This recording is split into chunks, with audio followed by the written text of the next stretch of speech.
ఎవరు ఇవ్వలేని నీ రక్షణ నాకిచ్చి నీ జీవ గ్రంథములో నా పేరు ఉంచావు.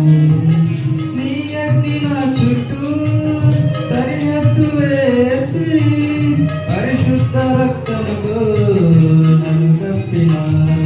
ఏ అపాయమైనను దరిచేరనీయగా, ఏ శత్రువైనను నన్ను తాకనీయగా, ఏ అపాయమైనను దరిచేరనీయగా, ఏ శత్రువైనను నన్ను తాకనీయగా, నీ కృపతో